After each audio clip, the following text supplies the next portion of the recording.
ఒక చిన్న గ్రామంలోన ఒక కొత్త పెళ్లి కొడుకు ఉండేను. ఆయన పేరు చంటి. పెళ్ళైన కొత్తలో 2-3 నెలల తర్వాత చంటి భార్య తన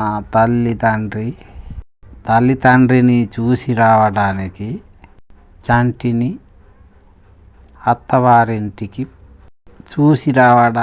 పంపాను. చంటి అత్తవారింటికి పోవటం ఇదే మొదటిసారి. అయినా మరి ఒక్కడే పోకట. చంటి పోయిన తర్వాత ఇంట్లో అత్త, మామ, 3 మరదళ్ళు ఉండిరి. చంటి ఇంటికి అందగానే చంటిని అవమానంగా అనిపించసాగాను. చంటికి అత్త ఇలా అన్నది, బావొచ్చాడు, ఉమ్మి నీళ్ళియ్యే అన్నది. చంటి మనసులో అబ్బా అనుకొని కాళ్ళు కడిగాడు. చంటి ఇంకా అత్త తన్ని పీట ఎయ్యే అన్నది. చంటి నాలుక కరిసి పీట పైన కూర్చున్నాడు. చంటి కూసేపట్లో చంటి మామ అని మరదలు ఎడ్లని తోలుకొని వచ్చారు. వెంటనే చంటి మామ ఇలా అన్నాడు, చుట్టాను కట్టేసి గుయ్యమాకు తీసుకురా అన్నాడు చంటి మామ. చంటి గజ్జర భయపడి పోయాను. చుట్టం అంటే నేనే, నన్నే కట్టేయమన్నాడు. గుయ్యమాకు కూడా తే అన్నాడు. నన్ను కొడతాడు అనుకొని చంటి భయపడి పోయాడు. కూసేపు ఉన్న తర్వాత అన్నము వడ్డించి తినటానికి పిలిచి చంటిని.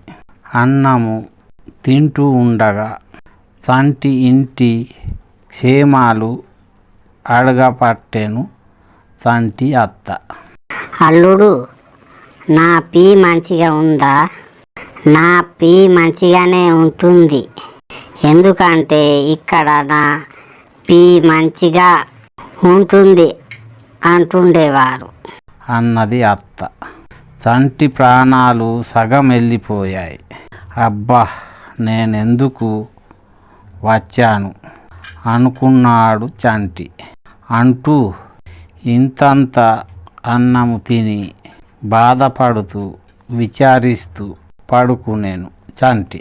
తెల్లారగానే లేచి ఇంటికి పోవడానికి తయారయ్యాను చంటి. బావగారు ఈయాటికి ఉండిపో అని మరదళ్ళు ఇంకా అత్త మామలు కూడా ఎంతో వినయంగా అడగసాగారు చంటిని. నాకు పని ఉంది, నేనుండను, పోతా అన్నాడు చంటి.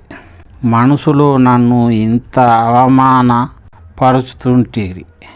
అవమానం చేసి ఉండుమంటే ఉంటానా అనుకున్నాడు చంటి. వెళ్ళిపోయాడు. ఇంటికి వచ్చిన తర్వాత చంటి భార్య ఏమండి, నా అమ్మ నాన్న చెల్లెలు మంచిగా ఉన్నారా?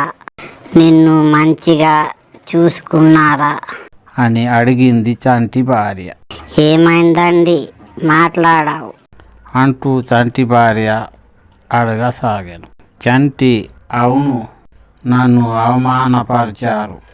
నేను మీ తల్లిగారింటికి ఎప్పుడే పోను.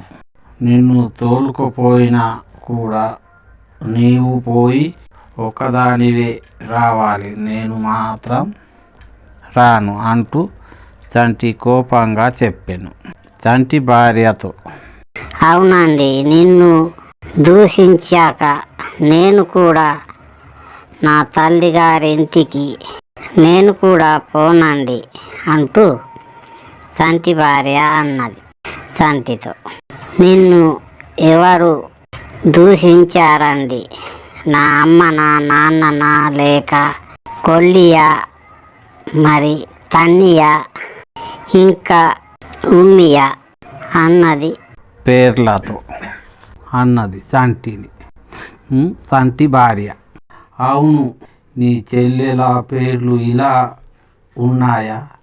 మీ అమ్మ మరి ఇలా అనవచ్చునా? అల్లుడు, నా పీ మంచిగా ఉందా?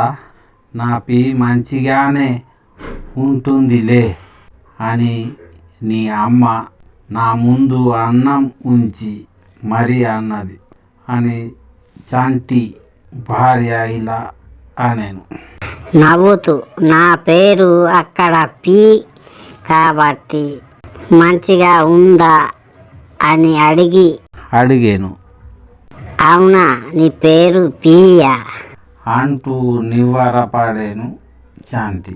మరి మీ నాన్న చుట్టాన్ని కట్టేసి గుయ్యమాకు తీసుకురా అన్నాడు. మీ ఇంట్లో నేను తప్ప వేరే ఎవ్వరూ లేకుండేను. అది నేనే కదా, నన్నే కదా అన్నది అని అడిగాడు చంటి.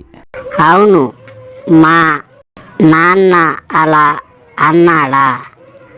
మా ఒక ఎద్దు పేరు చుట్టం, ఇంకో ఎద్దు పేరు గుయ్యమాకు. ఆ ఎడ్లను అని ఉంటాడు అన్నది చంటి భార్య. చంటి ఇలా అన్నాడు. మీ ఇంట్లో పేర్లు ఇలా ఉన్నాయా అని ఊరుకుండేను చంటి.